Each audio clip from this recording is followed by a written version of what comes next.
Mardi 15 octobre 2024, l'arrière-plan ou le prologue. Nous vous accueillons de nouveau sur votre chaîne L'Aventure dans la Parole. Nous partageons ensemble chaque jour des réflexions importantes pour notre foi en Dieu. Nous prions pour que, aujourd'hui encore, par le Saint-Esprit, la paix et la grâce de Dieu nous soient données dans l'étude de sa parole. Notre communauté s'agrandit et c'est grâce à vous. Soyez vous aussi actifs avec nous pour répandre le message. Vous pouvez le faire en likant et vous pouvez partager aussi le lien avec vos contacts. Nous vous invitons de vous abonner si ce n'est pas encore fait. Et pour un confort d'écoute en continu, nous vous proposons la playlist de chaque semaine. Le texte à mémoriser de cette semaine que nous vous invitons à dire avec nous se trouve dans Jean chapitre 1er, le verset 1er. Au commencement était la parole, et la parole était avec Dieu, et la parole était Dieu. Nous vous invitons à le redire avec nous. Jean chapitre 1er, le verset 1er. Au commencement était la parole, et la parole était avec Dieu, et la parole était Dieu. Que voulait affirmer l'apôtre Jean en écrivant le prologue de son évangile? Quels sont les grands thèmes présentés dans son évangile? Les réflexions de cette semaine nous aideront à répondre à ces questions, et aujourd'hui nous le ferons avec la séquence « Entendre ou ne pas entendre la parole ». Nous vous invitons à lire avec nous Jean chapitre 1er, les versets 9 à 13, et nous répondrons à la question suivante. Quelle dure réalité Jean dépeint-il ici sur la façon dont les gens réagissent par rapport à Jésus? Nous lisons Jean chapitre 1er, les versets 9 à 13.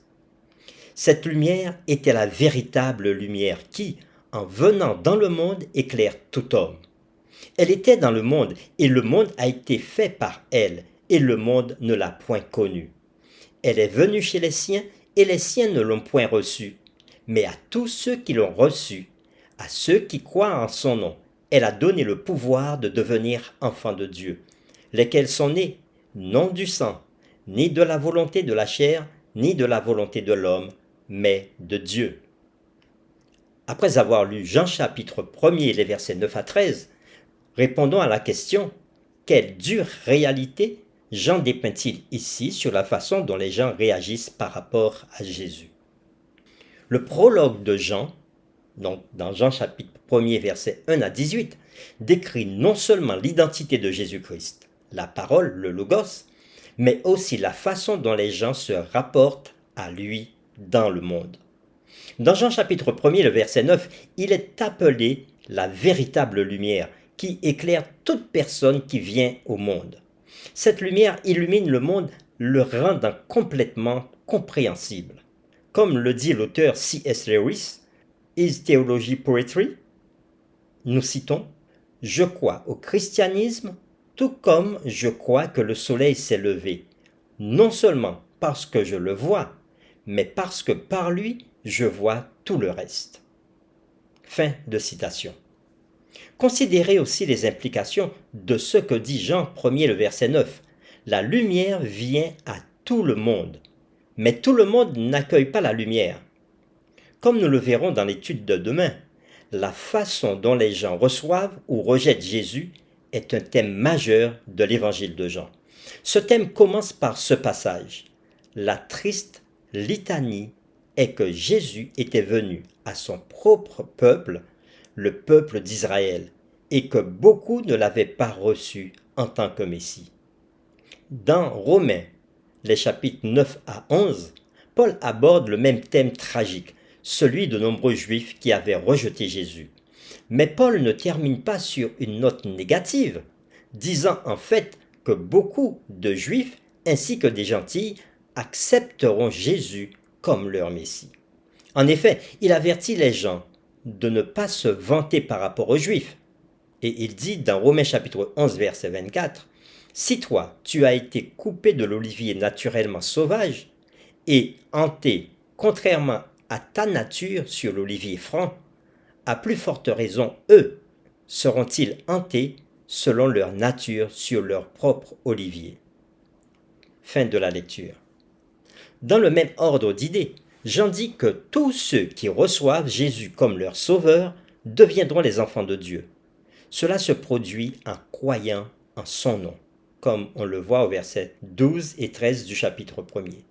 Le lien entre le prologue et la conclusion de l'évangile de Jean est le suivant. Dans Jean chapitre 20 verset 31, l'apôtre explique la raison pour laquelle il a écrit.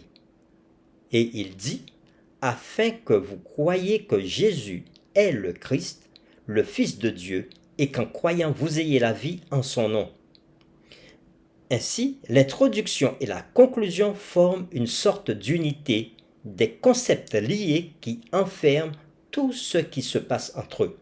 Ce lien renvoie à l'objectif primordial de l'évangile de Jean, que les gens soient sauvés en croyant en Jésus comme leur sauveur. Pour terminer, réfléchissons à cette question. Comment votre vie a-t-elle changé en devenant un fils ou une fille de Dieu? Nous vous invitons à prier avec nous. Bon Père, toi qui es dans les cieux, tu aimes tous les humains. Et c'est pour cela que Jésus est venu sur la terre pour que nous soyons sauvés. Et ton désir le plus cher, c'est qu'aucun de nous ne périsse, mais que tous arrivent à la repentance. Oui, tu veux que chaque être humain, tout homme, toute femme, tout enfant soit sauvé. Mais beaucoup ne reçoivent pas Jésus. Beaucoup ferment la porte à Jésus. Alors nous prions encore aujourd'hui, afin que tous ceux qui ont cette possibilité d'entendre ce message aujourd'hui mettent leur confiance en Jésus et l'acceptent afin qu'ils soient sauvés. C'est au nom de Jésus que nous t'avons prié. Amen.